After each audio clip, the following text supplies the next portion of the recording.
You spend less than an hour a day chewing your food. Your ancestors spent over 5. That single difference rewired your jaw, your gut, your brain, and the shape of your entire social life. You think of fire as warmth. You think of it as light in the dark. But the real story is far stranger than that. Fire did not just change what your ancestors ate. It changed what they were. Picture a creature that looks almost human but isn't quite. Smaller brain, heavier jaw, a gut built like a fermentation vat because that's what it needed to survive. This creature eats raw roots, raw meat, raw everything. Chewing isn't a chore, it's a full-time job. Some researchers estimate early hominins spent nearly half their waking hours just breaking food down with their teeth. Now add fire. Cooked food is softer. It's already partly broken down before it ever reaches your mouth. Heat unwinds proteins. It bursts starch granules. It does, outside the body, work that used to happen slowly and expensively inside the body. Suddenly, chewing time collapses. Digestion gets faster. And the energy that used to go toward grinding and fermenting raw plants and tough meat gets freed up. Where does that energy go? This is where the story gets strange. Primatologist Richard Wrangham has spent decades arguing for what's now called the cooking hypothesis. His claim is bold. Cooking didn't just make food taste better, it made the human brain possible. The brain is an expensive organ. It burns through roughly 20% of your resting energy, despite being a small fraction of your body weight. An organ that costly doesn't evolve by accident. It evolves because something freed up the fuel to pay for it. Cooked food. Was that something? Wrangham points to the fossil record around 1.8 million years ago, right around the emergence of Homo erectus.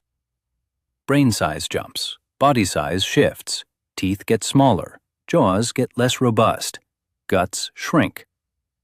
Every one of these changes lines up with the species eating food that requires less raw processing power, both in the mouth and in the digestive tract. You can see the echo of this in your own skull right now. Run your tongue along your back teeth. They're small, flat, unimpressive compared to a gorilla's jaw, which has to be a bone-crushing machine just to survive on raw, fibrous plants all day. Your jaw never had to become that machine. Fire did the grinding first. But there's a catch. This wasn't free. Once a species starts depending on cooked food, raw food stops being enough. Researchers have shown that humans today struggle to get adequate calories from a fully raw diet, even with modern tools and unlimited raw ingredients available. One study following long-term raw food dieters found chronically low body weight and, in many women, disrupted ovulation. Your body isn't built for raw anymore. It's built for fire.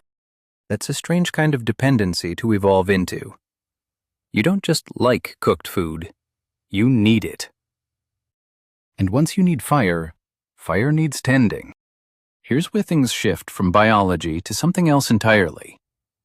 Fire doesn't start itself, and it doesn't stay lit by accident. Someone has to feed it. Someone has to watch it through the night. Anthropologist Polly Wiesner studied modern hunter-gatherer groups, the Jew/Hwanzi of the Kalahari, and found something revealing about what happens once the sun goes down and a fire is burning. During the day, conversation among the Jew/Hwanzi was mostly practical. Complaints, gossip, instructions, the business of staying alive. At night, around the fire, the conversation changed completely. Stories took over, myths, histories, jokes. Wiesner found that after dark, talk shifted overwhelmingly toward narrative, the kind of storytelling that transmits culture, builds shared identity, and teaches the unwritten rules of the group. Firelight created a space where the urgent business of survival could pause, just long enough for something else to happen. Community. Think about what a fire actually demands from a group. It needs fuel gathered in advance. It needs protection from wind and rain. It needs someone awake while others sleep, because an unattended fire is a wasted fire, and a fire that goes out in the cold can be a death sentence. None of this works for a solitary creature. Fire is a team project. So while cooking was reshaping the body from the inside, fire was reshaping the group from the outside. It extended the day. Before fire, your ancestors' lives followed the sun almost completely. Dark meant danger, danger meant stillness, stillness meant the day was effectively over. Firelight pushed back against that. It carved out new hours, hours with no foraging, no hunting, no urgent tasks. Just people, light, and each other. What do you do with hours that have nothing forced inside them? You talk, you teach, you plan. Some researchers studying the archaeology of fire use have suggested this nightly gathering may have been one of the earliest stages for complex language to matter. Not because language didn't exist before fire, but because fire created a reliable, recurring setting where language had something worth doing.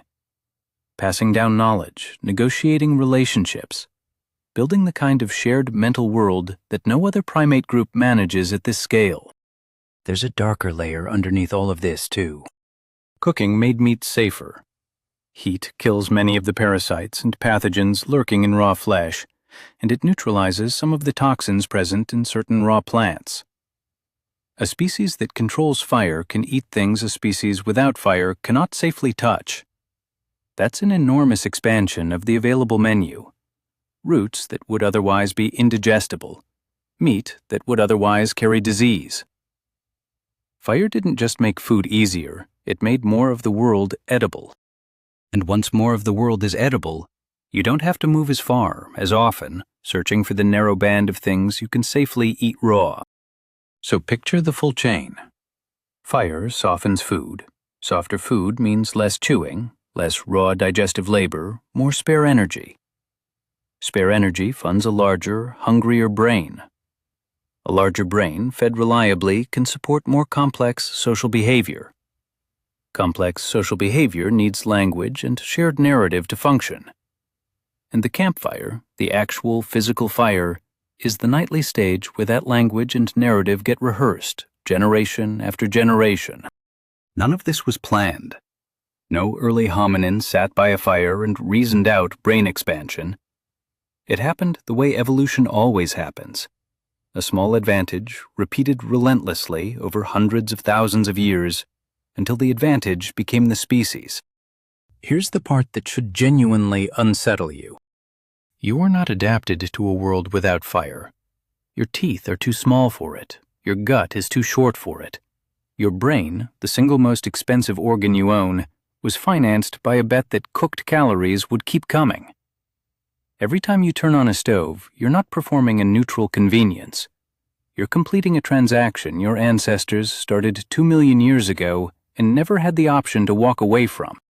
So tonight, when you flip on a burner or sit down to a meal that took someone 5 minutes to make instead of 5 hours to 2, remember what's actually happening. You're not just eating dinner. You're running the same machinery that built you. The fire didn't just change what your ancestors ate. It changed everything about being human. And you're still living inside that change, one cooked meal at a time.